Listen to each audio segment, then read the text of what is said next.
चल बैठे चर्च के पीछे।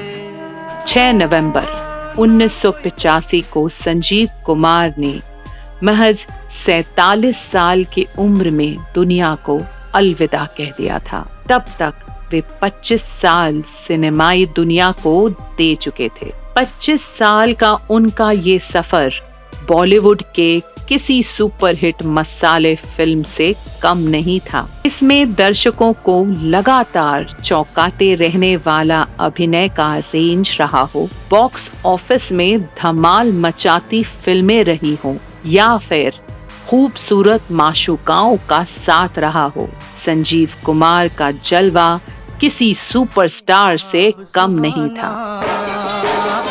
बन गया अच्छा जी। स्टारडम और पीने पिलाने के शगल के चलते हमेशा वे लोगों से घिरे रहते थे, लेकिन जीवन के आखिरी महीनों में संजीव कुमार बेहद तन्हाई में रहे और अपनी बीमारी से अकेले जूझते रहे। यह भी कहा जा सकता है कि जीवन के सफर में भी बतौर कलाकार संजीव कुमार हमेशा इम्तिहान देते ही नजर आए। बेहद कम उम्र में पिता की मौत, उसके बाद परिवार चलाने के लिए मां का संघर्ष, थिएटर से लगाव, परिवार की जिम्मेदारी और फिल्मों में काम पाने का संघर्ष, यानी संजीव कुमार हमेशा संघर्ष करते रहे। इन सब के बावजूद उनके चेहरे की स्माइल हमेशा बनी रही और उनके अभिनय की खास शैली में इस मोहक मुस्कान का अहम योगदान रहा। तुम आ गए हो, उन्होंने बी ग्रेड की फिल्मों से शुरुआत करते हुए महज अभिनय के बलबूते व स्टारडम हासिल कर लिया था, जिसके चलते मल्टी स्टारर फिल्मों में भी वो सबसे अधिक मेहनताना वसूलने लगे थे। संजीव कुमार को यह कामयाबी किसी झटके से नहीं मिली थी, उन्होंने इसे कदम दर कदम चलकर हासिल किया था, बिल्कुल अपने दम पर। इसमें उनके साथ बचपन से ही अभिनय की तालीम का बड़ा योगदान रहा। इस तालीम को हासिल करने के लिए संजीव कुमार की मां ने अपने जेवर गिरवी रखे थे, तब जाकर शशधर मुखर्जी के एक्टिंग स्कूल की फीस जमा हो पाई थी। उनकी मां चाहती थी कि बेटा पढ़ लिख कर डॉक्टर या वकील बने, लेकिन संजीव कुमार के मन को अभिनय में रमा देखकर उन्होंने यह फैसला लिया था। संजीव कुमार की संघर्ष की दिलचस्प कहानी में उनके नाम की कहानी भी शामिल है।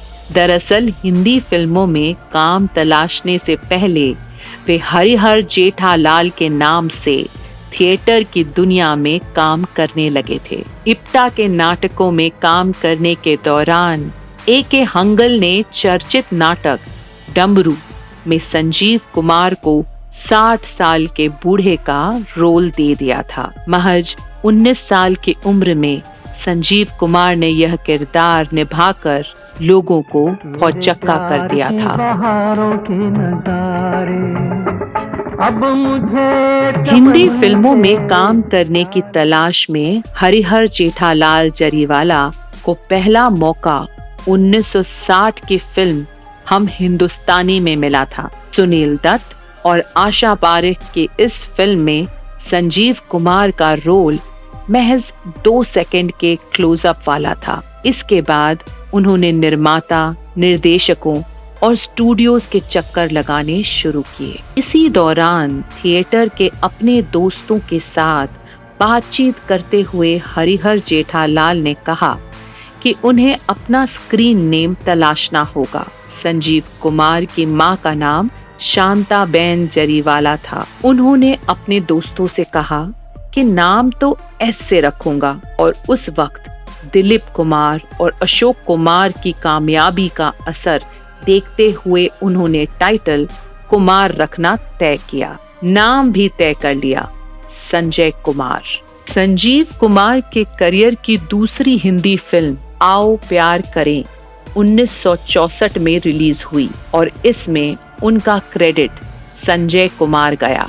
इस फिल्म के बाद कमाल आमरोही ने उन्हें शंकर हुसैन फिल्म जो कमाल नहीं बना सके के लिए अनुबंधित किया और कहा कि ये नाम बहुत इम्प्रेसिव नहीं है। कमाल आमरोही ने संजीव का स्क्रीन नेम गौतम राजवंश रखा। हालांकि पाकीज़ा फिल्म के काम में कमाल इतना डूब चुके थे कि उन्होंने ये फिल्म कुछ शॉट्स के बाद पूरी नहीं की। इस लिहाज से देखें तो गौतम राजवंश नाम भी संजीव कुमार को जचा नहीं। इसी बीच 1964 में दोस्ती फिल्म सुपरहिट हो गई और संजय खान इस फिल्म से स्थापित हो गए। ऐसे में एक संजय खान के होते हुए संजय कुमार नाम से फिल्म करना फायदेमंद नहीं होगा। यह सोचकर हरिहर जेठालाल ने फिर अपने दोस्तों के साथ सोच विचार कर नाम रखा संजीव कुमार। ओ साथी चल मुझे लेके साथ चल तू। संजीव कुमार के नाम से वे पहली बार 1965 में आई निशान फिल्म में नजर आए, जो एक तरह की स्टंट फिल्म थी। शुरुआती दिनों में ऐसे फिल्में करने से उनको फायदा कम और नुकसान ज्यादा हुआ। मौत के 36 साल बाद आई पहली मुकम्मल जीवनी।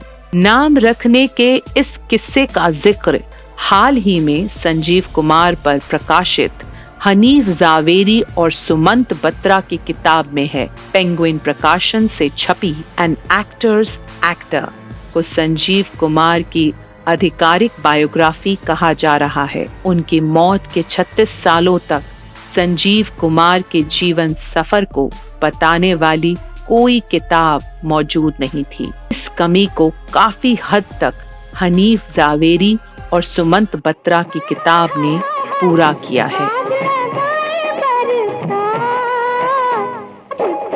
1968 में संघर्ष फिल्म में संजीव कुमार ने दिलीप कुमार के सामने दमदार अभिनय करके अपना जो सिक्का जमाया वह उनकी मौत के समय तक यानी अगले 17 सालों तक जारी रहा।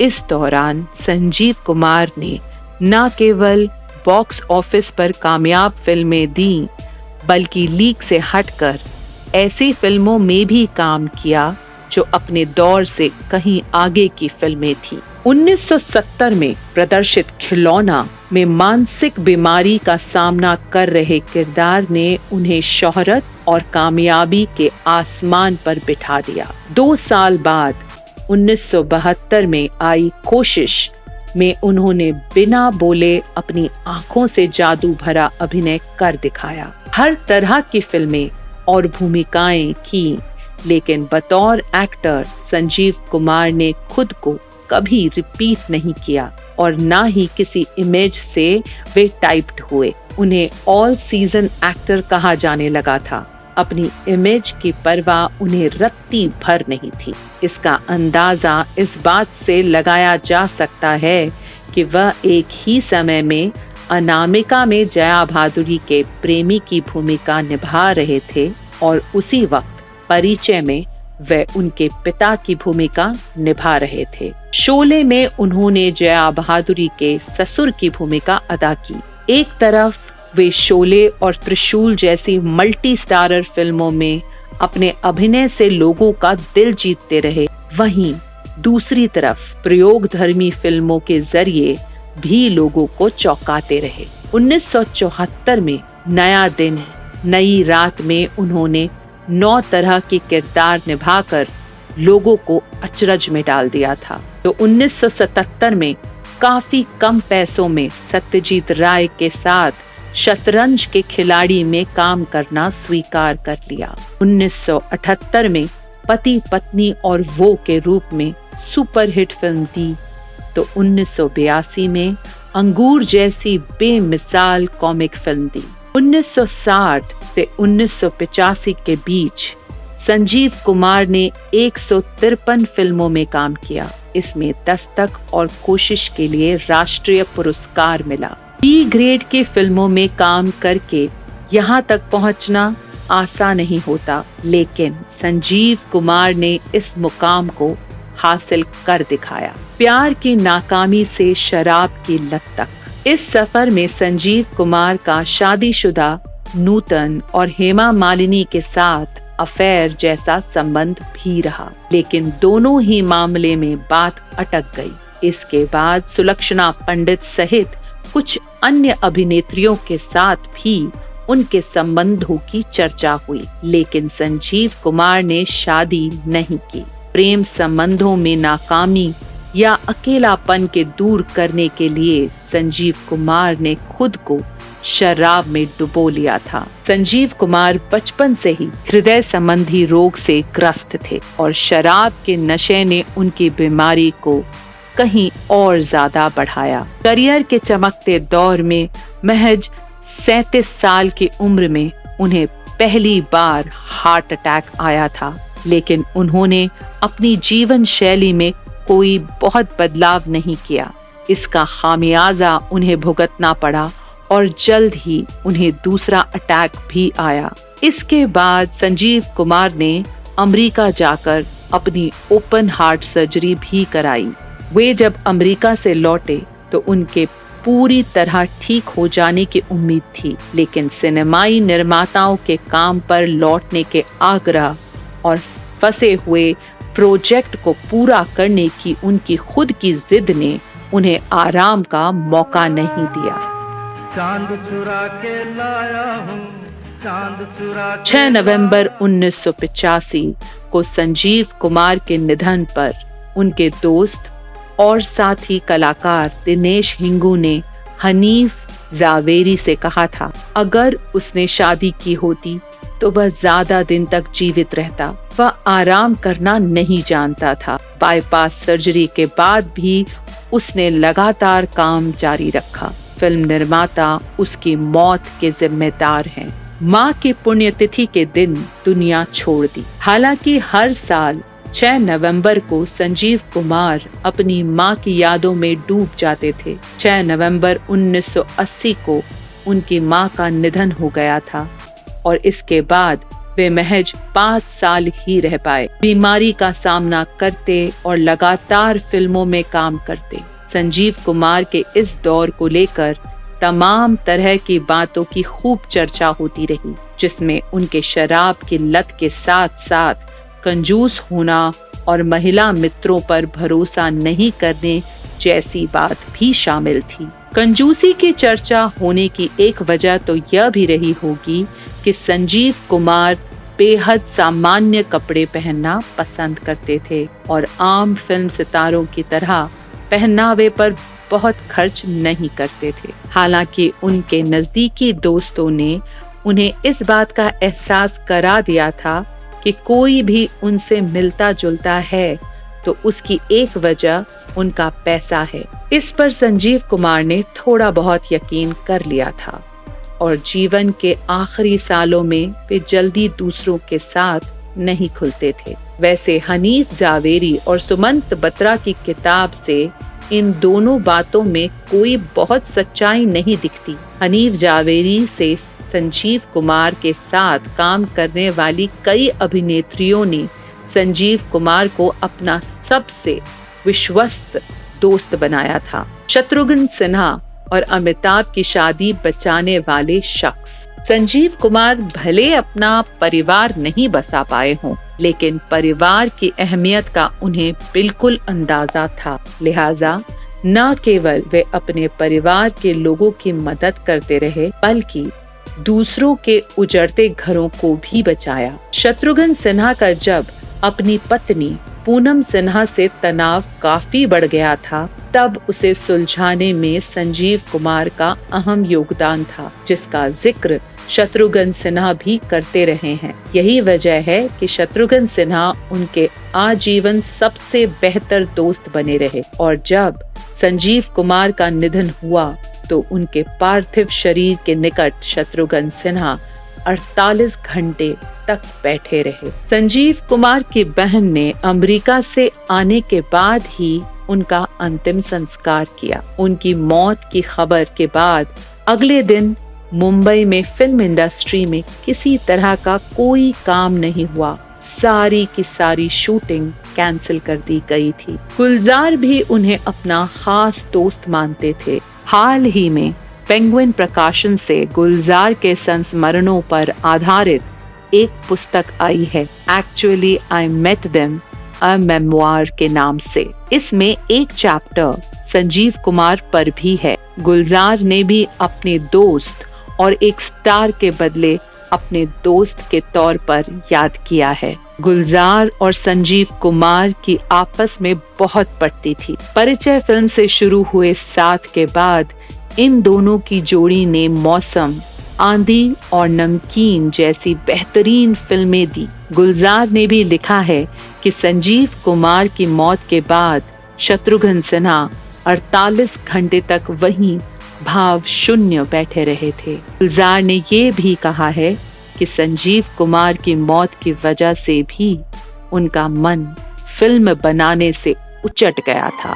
मन मेरा तुझको मांगे, दूर दूर तू भागे। हनीफ जावेरी और सुमंत बत्रा की किताब में यह भी बताया है कि जब अमिताभ बच्चन और जया भादुरी के बीच भी आपसी संबंधों में तनाव बढ़ा था, तो संजीव कुमार ने सुलह कराने में अहम भूमिका निभाई थी और जया बच्चन उन्हें अपना भाई मानती थी। संजीव कुमार की कंजूसी से उलट हनीफ जावेरी से कई नामचीन प्रोड्यूसरों और एक्टरों ने बिना हिसाब किताब के संजीव कुमार से पैसे लेने की बात स्वीकार की है। हनीफ जावेरी ने लिखा है कि संजीव कुमार के निधन के बाद बोनी कपूर उनके परिवार वालों को पैसा लौटाने गए थे, जबकि परिवार वालों को पता भी नहीं था कि बोनी ने संजीव कुमार से पैसे लिए हुए थे। संजीव कुमार के सचिव जमुना दास ने तब डायरी खोलकर परिवार वालों को बताया कि संजीव कुमार से उनके दोस्त अभिनेता और निर्माता निर्देशकों ने उधार के 94,36,000 रुपए लिए हुए थे। यह रकम आज भी कम नहीं है, लेकिन 1985 में यह रकम कितनी बड़ी रही होगी, इसका अंदाजा आप लगा सकते हैं। तब बैंकों में 5 साल में पैसा दुगना हो जाता था। हालांकि मौजूदा समय में 8 साल से भी ज्यादा का वक्त लगता है और इस हिसाब से भी आप जोड़ें तो आज की तारीख में यह पैसा 90 से 100 करोड़ तक के बीच होता। संजीव कुमार के परिवार वालों ने इन लोगों से पैसे वापस हासिल करने की कोशिश की तो किसी ने पैसे नहीं लौटाए। परिवार वाले सुनील दत्त के पास गए कि उनकी कोशिशों से पैसा मिल जाए। सुनील दत्त की इंडस्ट्री में काफी साख थी, लेकिन उन्हें इंडस्ट्री के तौर तरीके बेहतर ढंग से मालूम थे, तो उन्होंने परिवार वालों से यही कहा कि मैं पूरी कोशिश तो करूंगा, लेकिन पैसा वापस आने की उम्मीद कम ही है। संजीव कुमार के परिवार वालों के पास वह सूची आज भी मौजूद है। संजीव कुमार के जीवन से जुड़ी तमाम छोटी बड़ी बातों का जिक्र उसमें है कि किस तरह से संजीव कुमार अपने पहनावे को लेकर बहुत सहज रहा करते थे और मांसाहारी खाना खाने के लिए वे किसी भी साथी कलाकार के घर रात में जा धमकते थे। गुलजार ने संजीव कुमार पर अपने संस्मरण की पहली पंक्ति में भी उन्हें नॉनवेज खाने का मुरीद बताया है, जो हर वक्त बाहर खाने के लिए तैयार होता था, सेट पर लेट पहुंचने के आदी। संजीव कुमार में वैसे तो किसी फिल्म स्टार वाले नखरे नहीं थे, लेकिन वे अमूमन शूटिंग के लिए सेट पर लेट पहुंचते थे। इसकी इकलौती वजह यह थी कि वे सुबह तक शराब पीते रहते थे। बावजूद उनकी लेट लतीफी के डायरेक्टर्स और साथी कलाकार बहुत नाराज नहीं होते थे, क्योंकि संजीव कुमार अपने शॉट्स केवल एक टेक में करने के लिए जाने जाते थे और पूरी फिल्म इंडस्ट्री को पता था कि दूसरे कलाकार जिस काम को 8 घंटे में करते हैं, संजीव कुमार महज 4 घंटे में कर लेंगे। इसके अलावा उनका ह्यूमर सेंस इतना जबरदस्त था कि साथी कलाकार उनकी बातों पर हंसे बिना नहीं रह पाते थे। लिहाजा सेट पर उनके पहुंचने से पहले जो तनाव पसरा होता था, संजीव कुमार के पहुंचते ही छू मंतर हो जाता था। हनीफ जावेरी ने बतौर पत्रकार संजीव कुमार को नजदीक से देखा था, उनके कई इंटरव्यू भी किए थे और उनका दावा है कि बॉलीवुड के अभिनय सम्राट दिलीप कुमार ने उन्हें संजीव कुमार पर किताब लिखने की सलाह दी। जब वह सामग्री जुटाने लगे तो उन्हें संजीव कुमार के एक दूसरे प्रशंसक सुमंत बत्रा का पता चला और फिर दोनों ने मिलकर एक ऐसी किताब तैयार की जिसमें संजीव कुमार के जीवन की पूरी डिटेल मिलती है। हनीफ जावेरी बताते हैं, इस पुस्तक पर काम तो 2009 से शुरू किया था, फिर 5 साल तक इस पर काम नहीं हो पाया। जरीवाला फैमिली की अपनी कुछ वजह थी, लेकिन इसके बाद मैंने संजीव कुमार को जानने वाले करीब 150 लोगों से इंटरव्यू किए। वक्त चाहे जितना लगा हो, लेकिन हम लोगों ने मुकम्मल किताब तैयार की है। अनुजा चड्ढा, महुआ आपके लिए। कली जो खिलेगी तो खुशबू